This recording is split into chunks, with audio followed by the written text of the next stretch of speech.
श्री महावीराय नमः। जय आत्म, जय आनंद, जय देवेंद्र, जय शिव, जय शशिकांता, जय सरिता, जय अजय, जय मंजुला। उपाध्याय भगवन् श्री जितेंद्र गुरुवे नमः।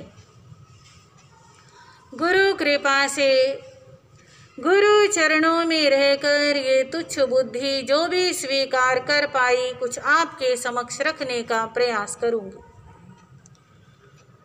श्रमण भगवान महावीर स्वामी की पावन पवित्र आनंददायिनी कल्याणकारिणी वाणी आप श्रवण कर रहे हैं आर्य श्री जम्बू स्वामी जी के परम पावन चारित्र के माध्यम से। आपने सुना जम्बू कुमार, उनकी 8 नवविवाहित पत्नियां और प्रभव कुमार, इन सब की आपस में चर्चा चल रही। और प्रभव कुमार आर्य श्री जम्बू स्वामी जी से, या अभी तो जम्बू कुमार कहेंगे, जम्बू कुमार से कहते हैं कि मैंने आपकी बात मानी। धन और नारी, ये दोनों, इन दोनों का मोह, इन दोनों की आसक्ति केवल दुख और दुख का कारण है। इस बात को मैंने स्वीकार कर लिया। परंतु माता पिता के प्रति कुछ कर्तव्य भी तो होता है, कुछ फर्ज भी तो होता है। आप जैसे आज्ञाकारी और विनीत पुत्र का कर्तव्य है अपने माता पिता के चरणों का सेवक बनकर, पुजारी बनकर उनकी क्या करो?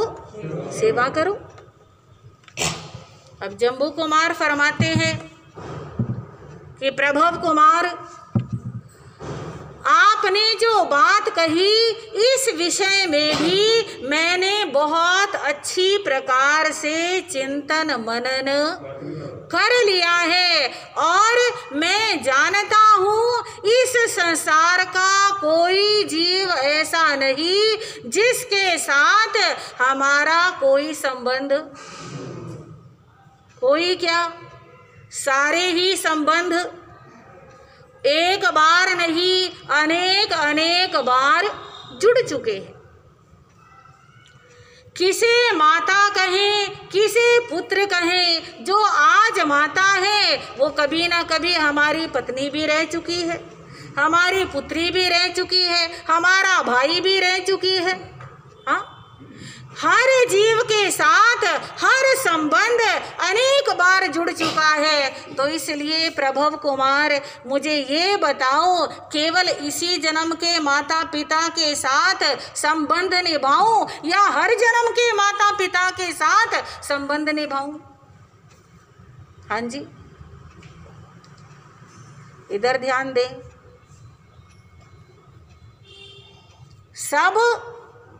सबके माता पिता हैं, सबके भाई बहन हैं। तो केवल इसी जन्म के रिश्तों तक अपने आप को सीमित रखूं या और पिछले जन्म के रिश्तों को भी स्वीकार करूं? अब पिछले जन्म में जो माता पिता थे मैं उन्हें भूल गया, तो इसका मतलब ये तो नहीं कि वो मेरे माता पिता नहीं रहे। हाँ जी, मैं भूल गया, वो भी भूल गए, पर रिश्ता तो, ज्ञानी जन कहते हैं वसुधैव कुटुंबकम। ये पूरी पृथ्वी, ये पूरा संसार हमारा कुटुंब है, हमारा परिवार है। एक परिवार के मोह में आकर के बाकी सारे परिवार से कैसे मुख मोड़ सकता हूं? क्या आपने कभी 18 नातों की कहानी सुनी है? आर्य जम्बू स्वामी 18 नातों की कहानी सुनाते हैं। आप भी ध्यान से सुने, समझ में आएगा एक ही जीव के एक ही जन्म के अंदर कितने नाते होते हैं। अत्यंत प्राचीन काल की घटना है। मथुरा नाम की नगरी के अंदर कुबेर सेना नाम की एक वेश्या निवास करती थी। एक बार उस वेश्या के यहाँ युगल संतान का जन्म हुआ। जुड़वा कहते हैं जिसे, एक बेटा और एक बेटी। और वेश्या तो वेश्या, ऊपर से चेहरा जितना साफ सुथरा उज्जवल दिखाई देता है, अंदर से दिल उतना ही मलिन होता है, गंदा होता है। केवल उसे अपना स्वार्थ नजर आता है। वेश्या के लिए कोई अपना नहीं है। वेश्या पाप करते करते करते करते इतनी पक जाती है पापों के अंदर कि उसके लिए कोई भी पाप रहता ही नहीं। मतलब वो किसी भी पाप को पाप मानती ही नहीं। उसके लिए बड़े से बड़ा पाप करना भी आसान होता है। कुबेर सेना ने विचार किया, इन बच्चों को अपने पास रखूंगी, इनका पालन पोषण करने में समय देना पड़ेगा, और मेरे पास आने वाले लोग जब उन्हें पता चल जाएगा कि मैं 2 बच्चों की माँ हूं, तो मेरी जवानी का प्रभाव कम हो जाएगा। लोग मेरे पास आना कम कर देंगे, मेरे राग रंग में विघ्न पड़ेगा। इससे अच्छा है इन बच्चों से मैं किसी ना किसी तरह अपना पिंड छुड़ा लूं।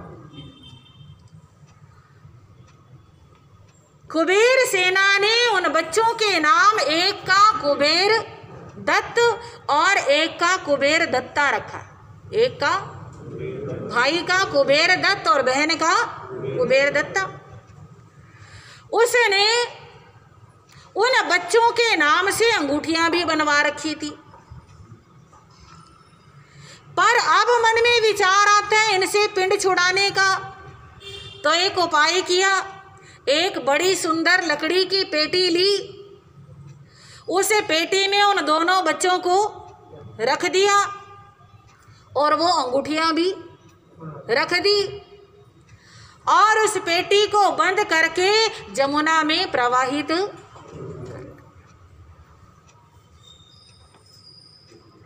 जहां इनकी किस्मत होगी इनको ले जाएगी, मेरा तो इनसे क्या छूटा। जमुना नदी अपनी लहरों के ऊपर उस पेटी को और उन बच्चों को तिराते तिराते तिराते तिराते सोरीपुर नगर की तरफ ले गई। सोरीपुर नगर के बाहर नदी के किनारे 2 मित्र खड़े हुए थे। बड़े धनवान श्रेष्ठी थे।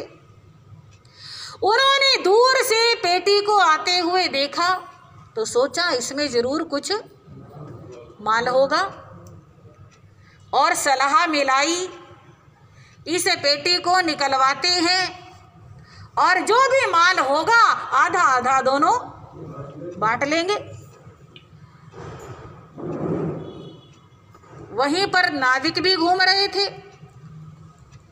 मल्लाह घूम रहे थे। उनको बहुत सारा धन दे करके कहा इस नदी से हमारे लिए ये पेटी निकाल करके ले आओ। पेटी आई, दोनों ने खोली, और जब खोली तो देख करके आश्चर्यचकित हो गए। किसी ने अपने बच्चे ऐसे तिरा दिए, कमाल है। माँ की ममता भी यहाँ तो आकर के फेल हो गई। विचार करते हैं किसके बच्चे होंगे, किसने तिराए होंगे। जिसने भी तिराए होंगे किसी ना किसी मजबूरी में, हो सकता है ये अनुचित तरीके से यानी किसी पुरुष से गलत संबंध बनाने के कारण माँ ने पैदा किए होंगे और इज्जत बचाने के लिए इन्हें छोड़ दिया होगा। पर चलो जो भी हो, गलती इनके माँ बाप ने की है, इन बच्चों की तो कोई गलती नहीं है।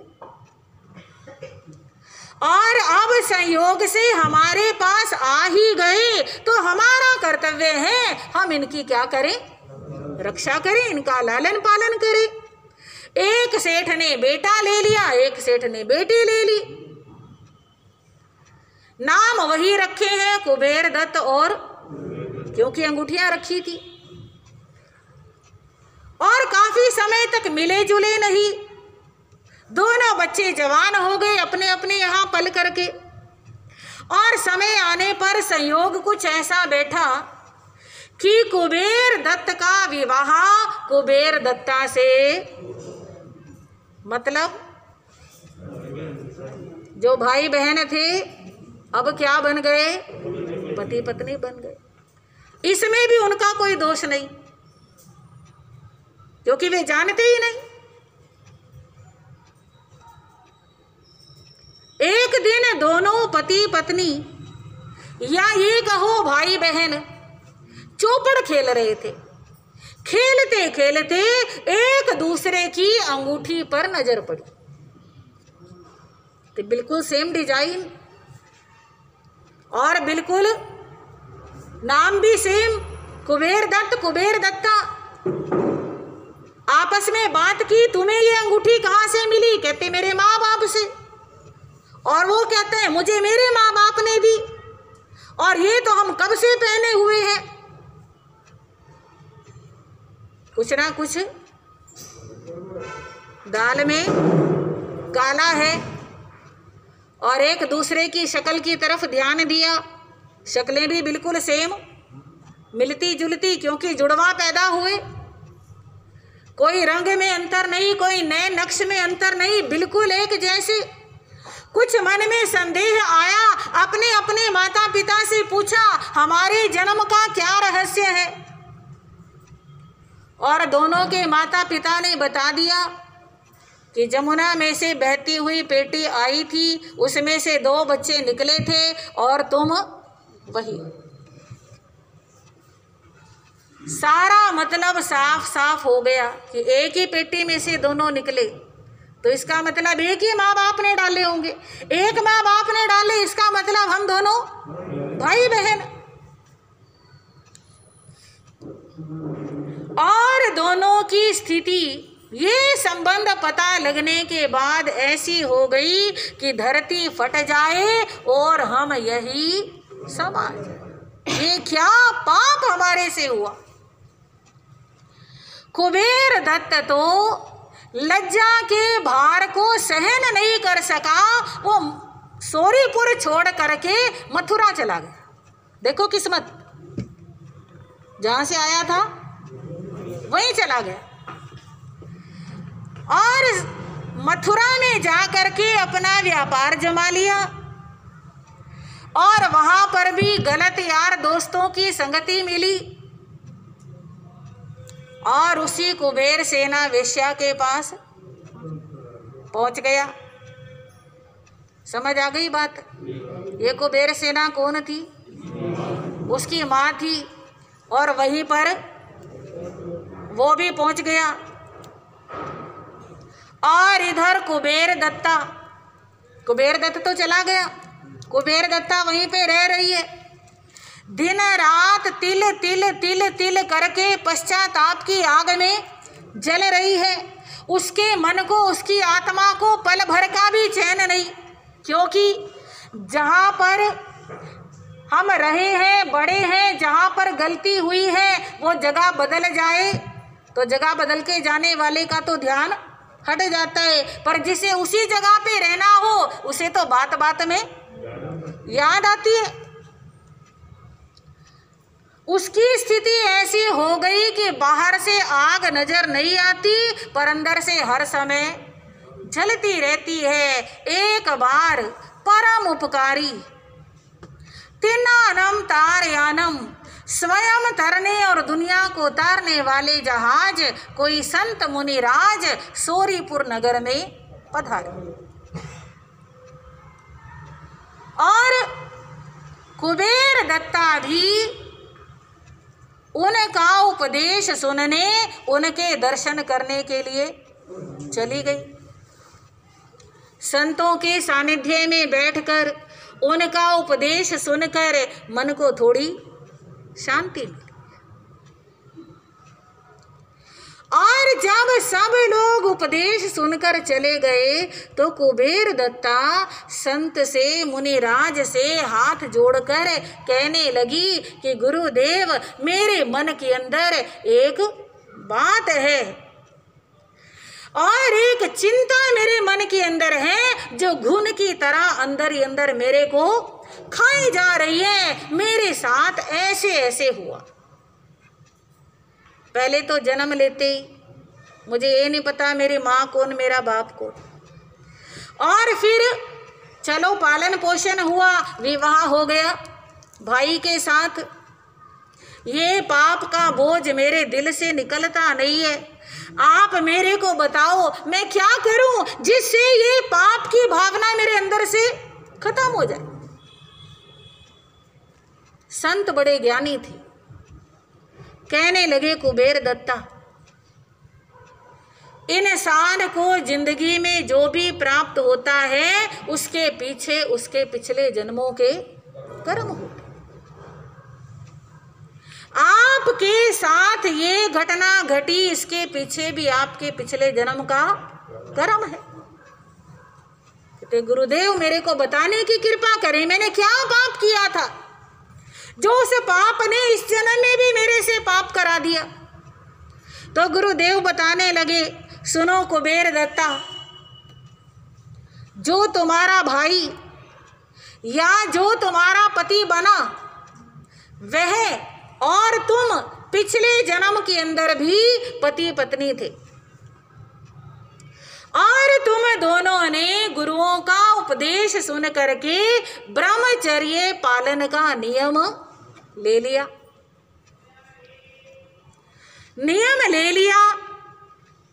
आपकी एक पड़ोसन को पता चल गया कि आपने ये नियम लिया। तभी कहते हैं ना कि भोजन और भजन छुपा के करना चाहिए। आप जो भी कोई त्याग करो, प्रत्याख्यान करो, धर्म करो, जाप करो, सामायिक करो, कई लोगों को बड़ा शौक रहता है बताने का, मैंने इतनी अठाइयाँ कर ली, इतनी तपस्या कर ली। कभी भी बताना नहीं चाहिए, ये हमारा धन है। और जैसे आप तिजोरी में अपना धन छुपा के रखते हो, किसी को बताते नहीं हो, ऐसे इस धन को भी छुपा के रखना चाहिए, बताना नहीं चाहिए। क्या पता कब किसकी कैसी नजर पड़ जाए और हमारा ये धन छूट जाए।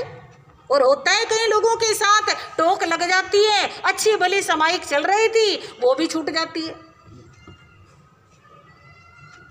तो पड़ोसन को पता चल गया इन दोनों ने क्या लिया है, ब्रह्मचर्य पालन का नियम लिया है। अब वो पड़ोसन, आज दुकानें खुलेंगी क्या, छुट्टी है? अच्छा, तो आगे बढ़ाऊं, पूरी कर दूं के 9:30 तक कर, ठीक। तो पड़ोसन ने उन पति पत्नी को जिन्होंने ब्रह्मचर्य पालन का नियम ले लिया था, उनको कहना शुरू कर दिया, ये तुमने क्या किया, अभी भी कुछ नहीं बिगड़ा, ये मनुष्य का जीवन पता नहीं कैसे कैसे मिला और आगे पता नहीं तुम्हें इस धर्म पालने का कोई अच्छा फल मिलेगा या नहीं मिलेगा। इसी जन्म के अंदर सुख भोग लो, ऐशो आराम कर लो। और कहे करके कहते हैं एक ही बात को कोई बार बार कहता रहे तो दिमाग उसको सच मान लेता है। तो उन दोनों ने उस लिए हुए व्रत को क्या कर दिया? तोड़ दिया। गुरु महाराज फरमाते हैं, कुबेर दत्ता तुम दोनों ने नियम तोड़ा, इस वजह से भाई बहन होकर के भी तुम्हें इस पाप में गिरना पड़ा। और वो पड़ोसन वही तुम्हारी माँ है, कुबेर सेना वेश्या। वो इस जन्म में क्या बन गई? वेश्या बन गई। तुमने उसकी कोख से जन्म लिया और ऐसे ऐसे ये सारा कुछ हुआ। कुबेर दत्ता सुनो, कोई भी नियम, कोई भी प्रतिज्ञा अपने जीवन में ग्रहण करो तो पहले ही सोच समझ करके ग्रहण करो, ज्ञान पूर्वक, समझ पूर्वक, अपनी शक्ति को तोल करके ग्रहण करो। मैं इस नियम को निभा पाऊंगा या नहीं निभा पाऊंगा।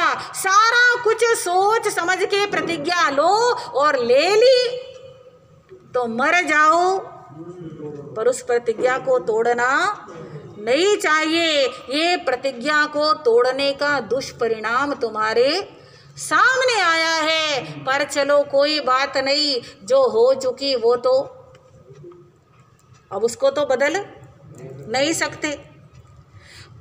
जो हो गया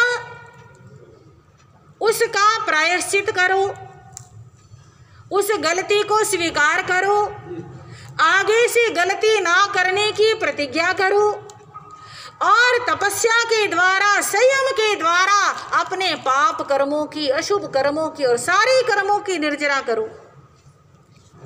अब ये उपदेश सुनकर कुबेर दत्ता का मन संसार से विरक्त हो गया। विरक्त तो पहले ही था, अब उसको एक सही दिशा प्राप्त हो गई। कुबेर दत्ता ने दीक्षा ग्रहण कर, दीक्षा ग्रहण करके इतनी तपस्या की, इतनी साधना की कि उसे अवधि ज्ञान प्राप्त हुआ।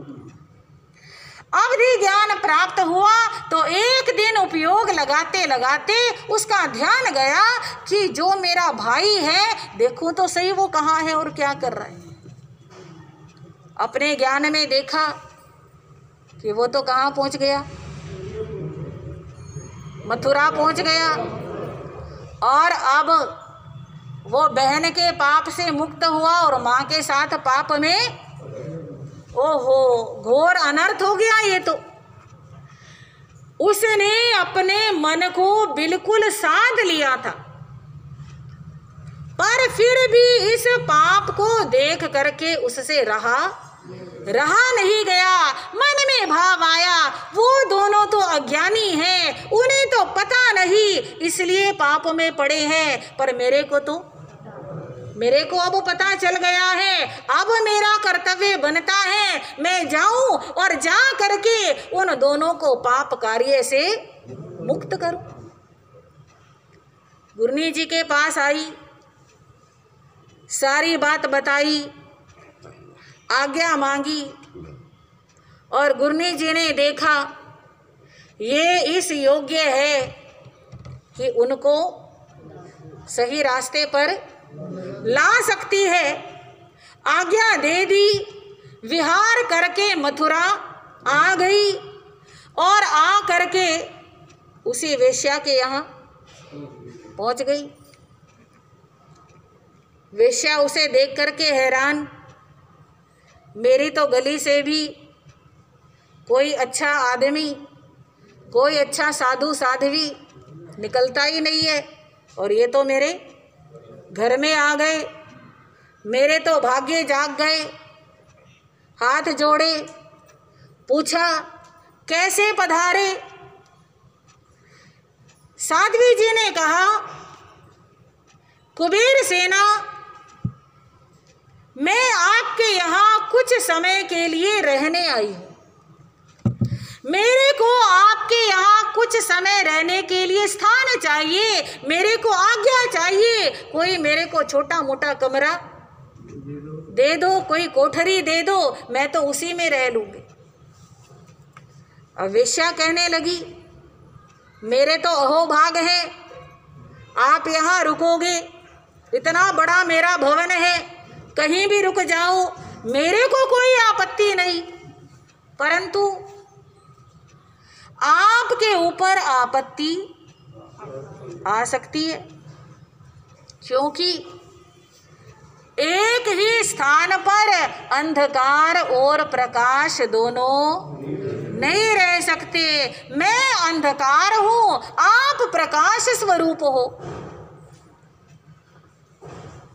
आपको तो मेरे साथ बात भी नहीं करनी चाहिए और आप मेरे यहाँ रहने के लिए तैयार हो रही हो।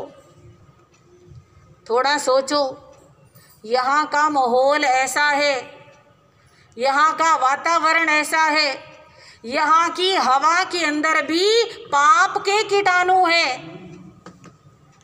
कहीं शराब की मादक गंध आपके होश ना भुला दे, कहीं यहाँ का वातावरण आपके मन को चंचल ना कर दे।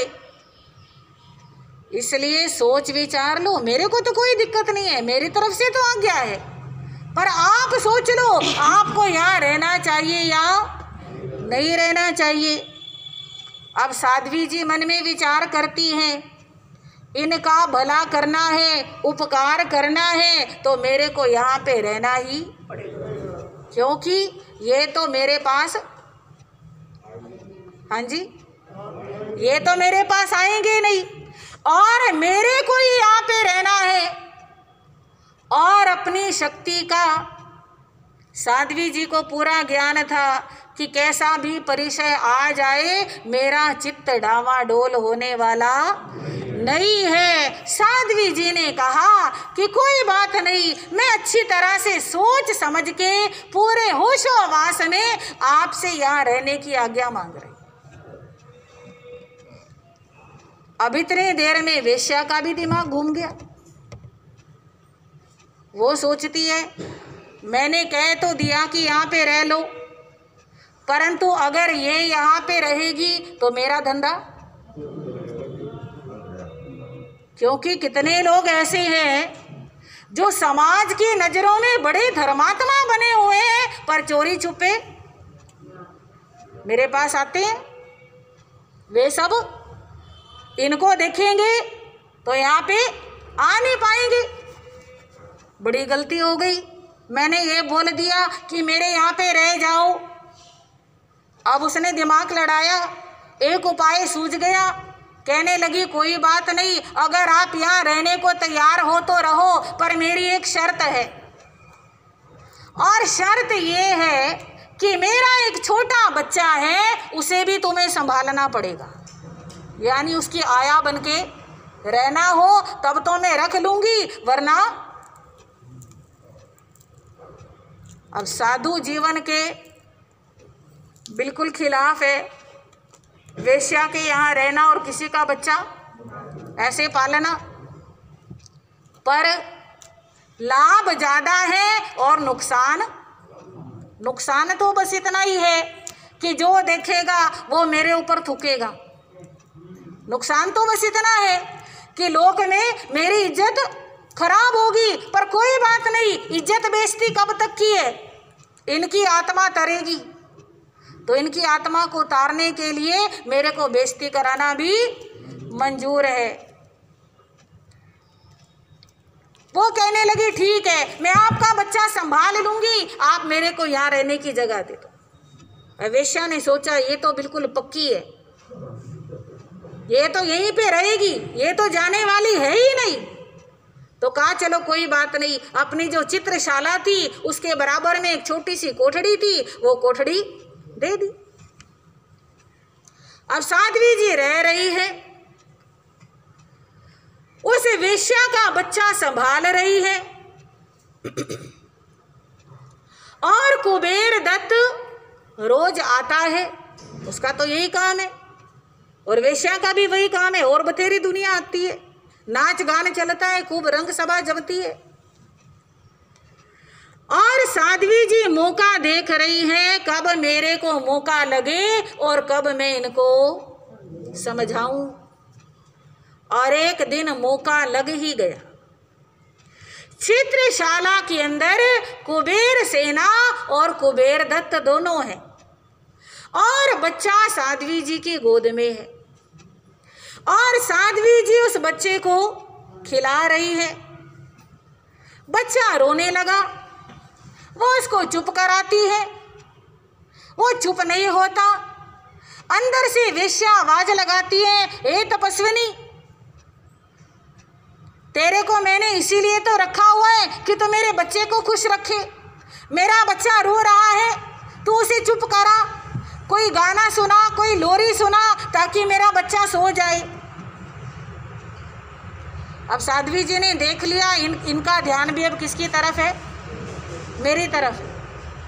अब साध्वी जी उस बच्चे को चुप कराती है, उसको सुलाती है और ये कहो वे बच्चे को सुलाने का प्रयास करती है और उसके माँ बाप को जगाने का, हाँ, जिस मोह की नींद में वो सोए हुए हैं उनको जगाने का प्रयास करती है और एक बड़ा सुंदर गीत गाती है। उस गीत के अंदर 118 नाते गिनाए जाते। वे 18 नाते जो कुबेर दत्ता, कुबेर दत्त, कुबेर सेना और वो बच्चा, उन चारों के बीच में बनते। अब वो 18 नाते कैसे गाती हैं, आप भी सोचना कैसे बनेंगे। कुबेर दत्ता के 6 रिश्ते बनेंगे उस बच्चे के साथ, 6 रिश्ते बनेंगे कुबेर दत्त के साथ और 6 रिश्ते बनेंगे कुबेर सेना के साथ। कैसे बनेंगे?